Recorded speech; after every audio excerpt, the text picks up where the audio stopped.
अस्सलाम वालेकुम वरहमतुल्लाहि वबरकातुहू। उम्मीद करता हूँ कि आप सब लोग बेहरवाफियत होंगे। मैं हूँ हाफिज मोहम्मद सिराज और आज का जो हमारा टॉपिक है वो है कि हम किस तरह से उन स्पेशल बच्चों को डील कर सकते हैं, उनके बिहेवियर को देख सकते हैं और अपने बच्चों को किस तरह से उन सेंसिटिविटी के मामलात से बाहर निकाल सकते हैं। मेरे साथ मौजूद हैं, किसी तारफ की मुहताज नहीं है, मिस ज़िक्रा फैज साहिबा सर्टिफाइड बिहेवियर थेरेपिस्ट हैं और लेक्चरार हैं और बहुत अच्छी सोशल वर्कर भी हैं। अस्सलाम वालेकुम मिस ज़िक्रा, कैसी हैं आप?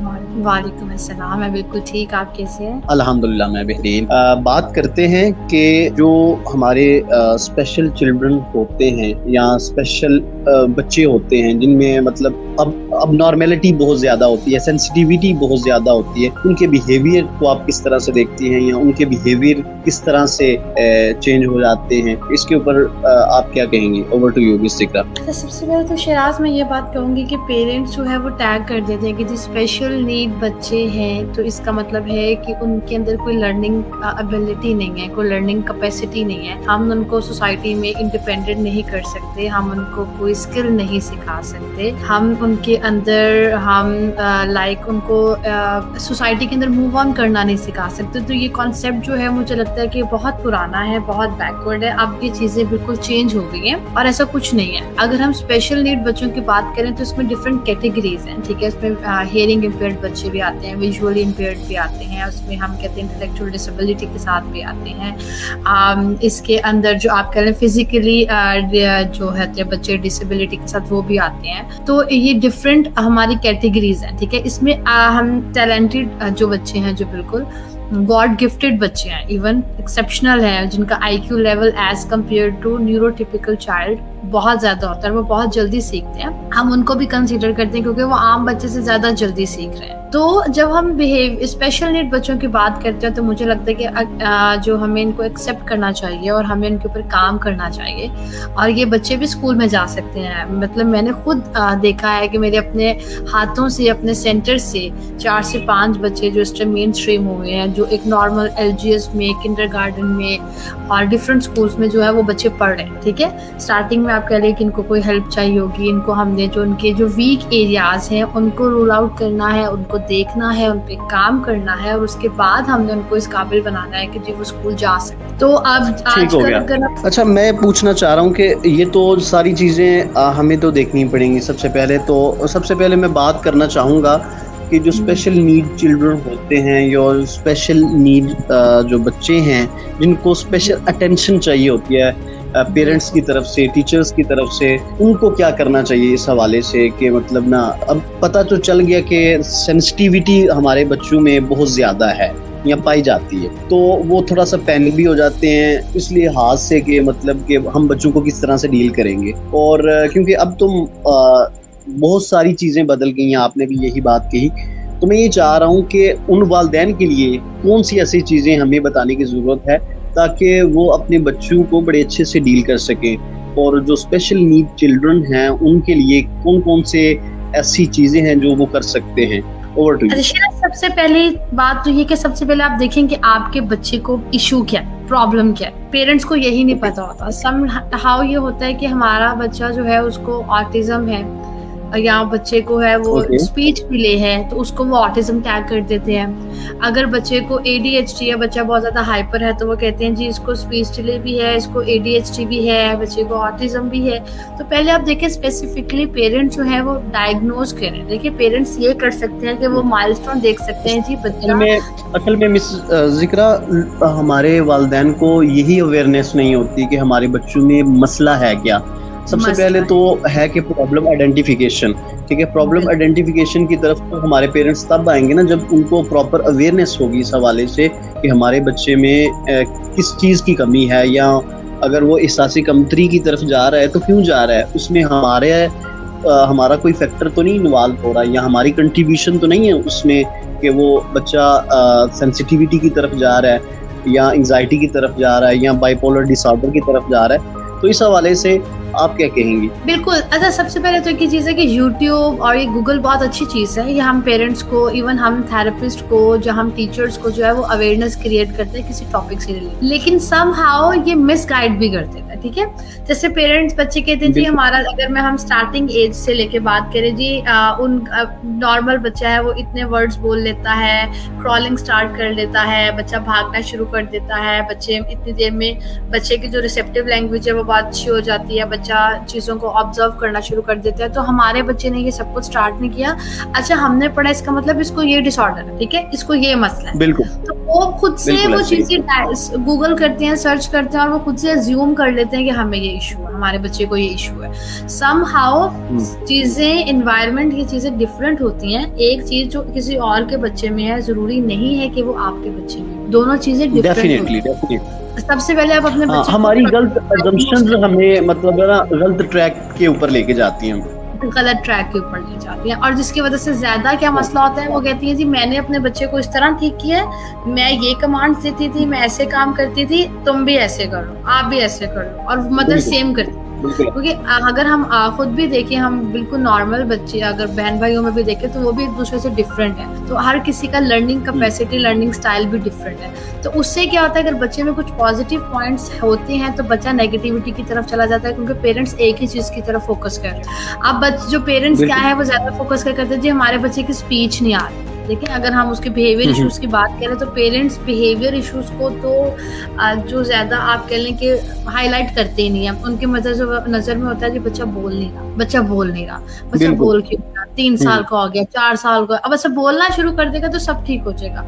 अगर वो बोलना नहीं शुरू करा तो उसके साथ साथ उसमें बिहेवियर इश्यूज भी आ रहे हैं, उसकी लर्निंग भी डिस्टर्ब हो रही है, बच्चा डिस्ट्रैक्ट हो रहा है, तो उनका सिर्फ फोकस एक स्पीच पे चला जाता है। तो स्पीच पे नहीं, हमने उसके ओवरऑल चारों तरफ देखना है कि कौन कौन सा वीक एरिया है जहाँ पे हमने काम करना है। अगर हम स्पीच पे काम कर रहे हैं और उसके बिहेवियर्स को हम लोगों ने बिल्कुल नहीं देखा, फोकस नहीं किया, तो बिहेवियर्स उसके डिक्रीज होते जाएंगे। बच्चे रो रहे हैं और रोते बिल्कुल। रोते चीजें मारते हुए चीज मांग रहे हैं, तो पेरेंट्स कह रहे हैं चलो बोलना तो शुरू कर दिया। अब आप ये देखें ना कि एक बिल्कुल। तरफ पे एक बिहेवियर अगर इंक्रीज हो रहा है तो सेकंड दूसरी तरफ दूसरा कोई और नेगेटिव और इनअप्रोप्रिएट बिहेवियर भी इंक्रीज हो रहा है। हम लोगों ने क्या करना है, बिल्कुल बच्चों को ऐसे ही। अंदर ये सेंस लेनी है कि अगर आपका एक अप्रोप्रिएट बिहेवियर इंक्रीज हो रहा है तो उसके साथ साथ हमने इनअप्रोप्रिएट बिहेवियर को भी डिक्रीज लाजमी करना है। बिल्कुल, बिल्कुल ऐसे ही है। अच्छा, मैं बात करना चाहूँगा कि बिहेवियर इश्यूज़ अगर हमारे बच्चों में आ जाते हैं तो वालिदैन की क्या रिस्पॉन्सिबिलिटी है कि किस तरह से उनके साथ डील करें?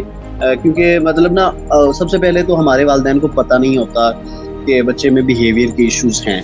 वो सिर्फ जैसे कि आपने बात की स्पीच के इशू को लेके वो थोड़ा-सा करते हैं कि ये थोड़ा-सा प्रॉब्लम है हमारे बच्चे में, लेकिन वो अल्टीमेटली वो बिहेवियरल प्रॉब्लम होता है। तो इस तरह इस प्रॉब्लम को किस तरह से टैकल किया जा सकता है आपकी नज़र में? अच्छा, सबसे पहली बात तो ये कि जब बच्चे बिहेवियर शो करवाते हैं तो वो बहुत ज्यादा बिहेवियर शो करवाते हैं, मल्टीपल बिहेवियर्स होते हैं। उसमें हम ये नहीं कह सकते एक टाइम पे एक बच्चा सिर्फ रो रहा है, नो।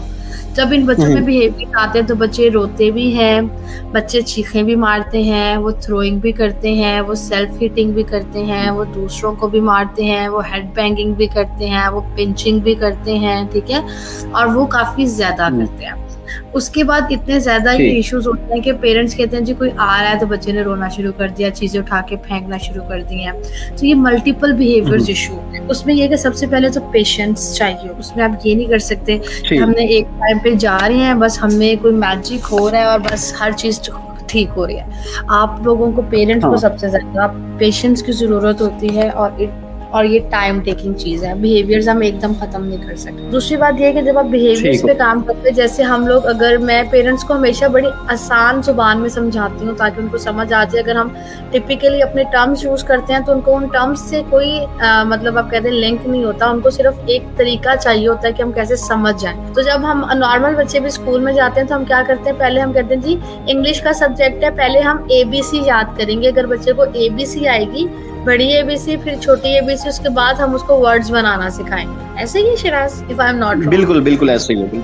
इसी तरह मैं कहती हूँ पेरेंट्स को बार बार कि जब आपने बच्चों के बिहेवियर्स पे काम करना है तो पहले देखें जी हमने एक चीज को लेके चलना है। वो कहते हैं जी इसकी थ्रोइंग भी खत्म हो जाए, इसकी हिटिंग भी खत्म हो जाए, बच्चे की पिंचिंग भी खत्म हो जाए। आप एक टाइम पे जो आपको बहुत ज्यादा बिहेवियर जो आपको लग रहा है कि प्रॉब्लमैटिक है, आप एक बिहेवियर पे फोकस करें। जी मैंने इस टाइम बच्चे का क्राइंग खत्म कर, जब आप क्राइंग खत्म करेंगे तो ऑटोमेटिकली ऑटोमेटिकली दूसरे बिहेवियर जो है वो सेटल डाउन होना शुरू हो जाए। जब आप एक टाइम पे एक चीज ठीक। पे काम करेंगे तो वो चीज भी ठीक होगी और बच्चे की लर्निंग जो है वो ज्यादा अच्छी होगी, बच्चा डिफरेंशिएट कर सकेगा। हमने क्योंकि एक चीज अगर सिखानी है ना, क्योंकि स्पेशल नीड है, हम इसके अंदर अगर हम बात करें इंटेलेक्चुअल डिसेबिलिटी के साथ जो बच्चे आते हैं, जैसे ऑटिज्म के साथ हैं, स्पीच डिले के साथ हैं, ADHD के साथ हैं, डाउन सिंड्रोम के साथ हैं, इन बच्चों के अंदर अगर हमने एक स्किल लेके आनी है, उनको सिखानी है, तो उसके साथ साथ हम कोई ना कोई इनअप्रोप्रिएट या नेगेटिव चीज बच्चे के अंदर से डिक्रीज भी करें, हमने खत्म करनी है। ठीक तो अगर है। हम बच्चे को राइटिंग सही है। सिखा रहे हैं या वेटिंग सिखा रहे हैं, तो उसके साथ साथ बच्चा जरूर चीखे मारेगा या बच्चा रोएगा